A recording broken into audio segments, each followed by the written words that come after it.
right, gang, how we doing? Sam here with you. It's with Friday the 24th here. We're kind of middle of the day. So, of course, we'll look at Bitcoin on a Friday. Here's a kind of a good timing as we're coming up to challenge this prior resistance up here, which is potentially, if we're going to take out this high, we're going to have to reconsider the count here. So we might be changing this on the fly while I'm recording this here. Now, let's do quickly to review here. Let me open this up a bit. The reason we've got this, you can see I've got an alert on this while we're paying attention here, is this was the last pivot that gave us that low. So I just review here. So we've come up, we've tested the golden zone here. Initial test is rejected, right? We got that rejection. Now we're coming up to try and challenge it again. Do we get through it? Well, let's not assume that. It does appear that there's a count that would imply that we're going to go through. But we're not there yet, so let's not assume it. I wouldn't, that's careful with that. I wouldn't assume we're going to break it here. We got to get through, well, call it 8,800. Now, that would be very bullish, right? So let's play that out. Okay, so right now, until we break this, there still is a reasonable possibility we're just putting in an A, B, and still a C to come. But as Bitcoin has just been so stubborn here, it just won't roll over here. So we've had multiple attempts to try and crack it, and so far it's held. So I think right now, so the count that's implied is that we're doing some sort of an A, B, and if we are going to come down, we'd be looking for the C. But if we're going to go up here and get this, there's an alternate here that we got to look at here. So let me go to a 2-hour here. So just for the sake of kind of preparing for this potentially breaking, let's pull this off, right, and think about what that's going to do to the count. So there is a little element here. Let me go down to a 30 minutes so you can see this a little bit better. Okay, so here's the giant, pump down wick here, where we just get this big sell-off, and then it's quickly rejected. Well, so these kind of wicks create problems for you. You can't ignore them, but it's very hard to read into the wave count. So you'd have to look at this. I think actually it's better on a 15-minute. Let's get at this here. So you can see so here's the low, then we quickly reject, and then we retrace. So there is a reasonable count here that would have us putting in the 1, 2, i.e. from the low, 1, 2, and then I can get a clear impulse off of that. All right, so the idea, so I get a yep. So I have a leading diagonal here in the 1 into my 2. Here's the 3, 4, 5. Here's my impulse in the third. Retrace, right? We don't threaten the 1. So from the 2 to the 3, right? So here's 38, just where we're looking for it, a little shy of the 618. Right, that's when we get the sell-off here, which comes down. Interestingly, we come right back to this structure here. We find support there, right? Prior resistance becomes the support. So you could make a case here that there's a 1, 2, 3, A, B, C that would bring us down here, likely. 2, 3, 4, 5. Yeah, I guess we can do it. So there's a 1, 2, 3, 4. Now, of course, it's not ideal. Length of time of the 2 relative to the 4 is off, very askew. But we are down here on a 15-minute. So the reaction to this, I'm inclined to, overlook the poor symmetry. So you'd be looking for an A. What do I want here? I want this. So I want this as my A. There's my B, and then I've got to go 1, 2. It looks like I got to go 3, 4, 5 to get that. So it's quick. Out of curiosity, let's check it. Is it technical? So from the swing high to the swing low, get it right on there. Well, little choppy here. So A 786 for the B, 1, 2. We're gonna have to go A, B, C here. Yeah, it works, right? So it's ugly, right? So it's particularly to end down here with a 5. I'm just looking to see if there's another way to count that. Do we need to go with? So if this is the 1, Yeah, I think until proven otherwise, we have to look to be anticipating that we're going to go up here and at the very least challenge the golden zone right here. So here's our 618, which we have not officially challenged yet. We've gotten close, but if we're going to go up and get that, well, then you might be, so let me pull this off and think about this side. So if this is 1, 2, let's just play it out here. So we look for 2 through the 3. All right, so this their first algo target, not unreasonable. That would put us at, well, 86. We'd be in the golden zone there. So not terrible. So what that would mean potentially now, though, all right, so if you put it in context, let's pull back out. Let's go to a 2-hour. So what is that going to mean to the count as it's currently labeled? If we're going to get up and take this high out off of the idea that we do have an impulse here, well, that's implying that we're going to have to move this over to have our new wave 1 high. So this would be taking us up here. So everything has to shift just a bit, right? So we don't have to break any of that subdivision here. So this I think this will be easy enough here. I won't take a lot of time to do this. So this becomes the 3. This becomes the 4. This goes up here. This goes here. This goes here. All right. So we can get a 1, 2, 3, 4, 5 into that 3. So this is actually a count that we had earlier before looked like perhaps we had our top in here. But now as we're looking to challenge that, I think this is not unreasonable that we've got 1, 2, 3, 4. I've got a clear impulse here. It gives me the 5 to give me the pivot here for the 3. Now, again, symmetry. So the 2 relative to the 4, obviously the length of time is not ideal, much longer in the 2. But if you look at it, so from the 2 here to the proposed 3, well, it's not outside of the bounds of what we'd anticipate. So we go between the 38 and the 50, not uncommon. And it's an extreme pump wick, quickly rejected. So I don't hate this. So here, this gives us potentially now, if we're going to get some more kick here in the 5th, so if we're going to get to the algo target of the larger degree, the 1 could be even higher here. Now it looks, we're going to need a pretty big kick here in the 5, but look what we did here in the 5, right? So it's certainly within the realm of a possibility. We're not stretching too far to anticipate a move up here. Let's call it into the low 9s. Not completely outrageous. I don't know that we get that far. Right, something up here, 91. So let's go back here and put that back together. So if we're coming, all right, so we would be breaking this. So let me get this back on here. All right, so we'd be breaking through this. Here's the 786, but I'd be more inclined to pull back next one here. That's the next dominant. So now here's the 50. Here's the big one. Well, pardon me. That's not the biggest. The biggest would be the all the way. So, but you notice here we have consistently been pulling back to pivots as the market has stayed strong here. So if we're going to go up and get towards that bigger 50, which will be significant resistance, just as this was, this 618 that we're still not through. Right? Again, let's not get ahead of ourselves, but trying to anticipate if this is going to carry on here, if we're going to get that break, and we're up here and you're kind of wondering, all right, well, what are the algorithms likely to do next? They'll be just sitting there waiting for the sell at that 50.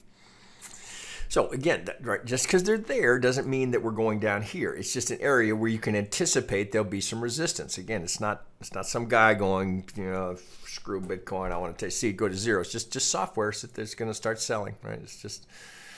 Right, just same thing over and over, right? Every market's always the same. Okay, so this now looks like, we're not there yet, but it looks like we're going to challenge that, if not today, potentially over the weekend. Now, what that's going to do to us, right? So we have the upper boundaries established. So let's think about what that would do. So let's go ahead and use that wave 1 target if we get that. So then here, let me get this out of here. Oh shit. Here, I'll just redraw the whole thing. So if this is going to be the wave 1 up here, well, of course, that's going to affect what we're pulling for. So I'll just use it, and I don't have it, guys, right? So I'm just projecting, trying to put together a roadmap here. So that would mean if we got some sort of a sell-off of any degree here, now we're back to this longer-term support that was the resistance for so long that then we just blew through it. So we'd come back to this area of market acceptance. Look where the 50 is. right in an area where the market is comfortable. Let's call it 64.47. Now that sets up the big one. Right, so we're not there yet. Right, this is all just speculative. Right, potentially now putting together the map to get up here to challenge these old highs. So if the one, right now we're not there yet, but if we're going to get that kind of a move, boy, buying into that base of support that's certainly one to be paying attention to right now. So you're assuming, so something has to happen. But so note this, for us to get that kind of a retracement, if we're going to go for, again, I don't have a pivot here, but if we're going to go from, let's call it 9,700 to 6,500, something's going to have to happen here to drive it down that low. Right. And again, it's not inevitable. It's not that it must go down here. Again, this is just probabilities. This is the most probable zone. If we can complete the impulse here, we would be anticipating some sort of corrective wave to come back off of that, whether it's profit taking or there's a news event or something or a delay or a court ruling or, there's always a way to rationalize it. But something is going to have to drive the market down, over 3,000. Approximately, let's call it just the round numbers, down $3,000 to set up that 2 here at 6,500 to get the big one, right? So whatever it is that's causing that to sell off, that's what makes it difficult, right? Market's going down. You're like, shit, man, market's going down. Why am I buying it? Well, that's the market putting it on sale, right? 50% off on Bitcoin, right? Are we going to go to 60% off? That's just the basic idea, right? We don't want to pay retail. We want to wait to them put it on sale. So that's. I'm kind of jumping ahead here because we have not technically broken that pivot. We haven't broken that 65 here. I've got it alerted. So we don't have it broken just yet. So we may not do it. So that ABC still not unreasonable to have it there as an alternate, but I would just be prepared if it breaks. What does that do to the count? Where is that putting some of the retracement targets? All right, do you want to be a buyer here? Well, I wouldn't. That's all I can tell you is that I wouldn't be a buyer here right into that golden zone. So if you're not long or looking to get long or looking to add to your long position in gold in Bitcoin, if you're looking for that position to add, you're kind of in hurry up and wait, right? Of course you can buy it whenever you'd like, but if you're trying to trade this and use the tools that we're teaching you, if you're trying to use this to time your entry, well, right now would not be the right time, right? Because you're pushing here. Now, you might get a little kick out of this. We might go, shit, for all we know, we'll be at 10,000 by Monday. But is it good trading? Right, so sometimes you have to remember that a trade where you make money, it does not define necessarily a good trade. So you might say, well, I made money. How is it not a good trade? Well, were you following a trading plan? Do you have a set of rules that you stick to? Was the risk reward appropriate? Were you buying technically? Think of it this way. So you'd be buying a breakout of the high. So the assumption would be, okay, well, there's going to be a bunch of stops here, right, from the bears. That'll be fuel. But you're also stepping right into a golden zone where we know there's going to be software with deeper pockets than you that are going to be looking to sell that. So I just wouldn't think about what defines a good trade for you. There's bad trades that make money. There's dumb trades that make money. There's lucky trades that, I've done everything from click sell to when I meant to buy and made money doing that. These are not good trades, even though it makes money. Are you consistent? That's really what you're trying to get, into your trading is consistency. So to just buy it here because I'm looking good, man, looking strong, won't break. That's. Be careful of looking for the action, right? So we all know that sensation of when you buy into the market, there's that little buzz, right? All of a sudden your day just got more exciting. But is that good trading? Right, just something to keep in the back of your mind. So you want to be consistent. So you want to try and do it consistently the same way every time. That's why every single video I approach it exactly the same way every time. That's the power of what I'm trying to teach you. So that ultimately, it's not about necessarily doing it the way I do it or the way that we teach it, but you developing something that you're comfortable with that fits your risk tolerance, your personality style, how you deal with the stress of being in a losing trade or the stress of being in a winning trade. How do you deal with that? Those are all of the ingredients that go into putting together a trading plan and then sticking with that trading plan, so then you define what makes a good trade. Is that a smart trade? Right? Win or lose, is it a good trade? See, if you get consistency there, then you're not so hung up on whether or not the trade makes money or not, because you know over time, well, maybe no is the wrong word at this point. As you develop more consistency and more experience in the market, you'll find that by the consistency of those actions, that over time that will serve you well, because you'll be avoiding the trades that get away from you, because you won't be in without a stop or making foolish trades. There'll be a consistency to it. So you relax. So it's not about, oh God, I hope this makes money. It's, did I put on a smart trade? Right? Is the risk reward favorable? Do I have a stop? Is my risk defined? Right? Can I repeat this over and over and over again? Do I have something that I can analyze any chart? But you put anything in front of me, I'm going to analyze it exactly the same way. Exactly. Now, are you there? Can you do that? You know, I'm not trying to preach to you. I'm just trying to put some thoughts into your head so that you're not defining a trade necessarily by whether it's profitable or not. Just some food for thought for the weekend. All right, so this is going to be interesting to see how this resolves here, because we are sitting here in congestion. So the anticipation would be we break from this congestion that we've established here, but let's not jump to the assumption that we're breaking higher. Do I want to break? Obviously, all right, I want to see it break. I'm a bull and I'm long. I want to see it break higher, but I'm certainly not going to buy the break out of that pivot. I wouldn't do that. That's not consistent with my personality, with my trading plan, with my approach. Doesn't mean that you couldn't make money there. Me, I'm going to wait. I'll just patiently wait for the next time that I can look at the market, look at what's happening, look at the setup and go, yeah, that's a trade I'm comfortable with. The way I define it, that's a smart trade. Win, lose, draw. I'm comfortable with all of the conditions that are involved in that trade. That's what you want to get to. Right? Then you don't stress over it. Yeah, there's still the buzz. The buzz is still there. I've been doing this for almost 25 years. Same buzz that you get if you're brand new to it. Right? It's the rush of it, right? We all enjoy that. It's the excitement of it. What is it, that famous line in The Color of Money? Oh boy, I'm probably dating myself here, but if you guys have not seen that, it's a great line. Paul Newman says to Tom Cruise in it, money won is twice as sweet as money earned. Now, you may or may not agree with that, but that was a line that always stuck in my head.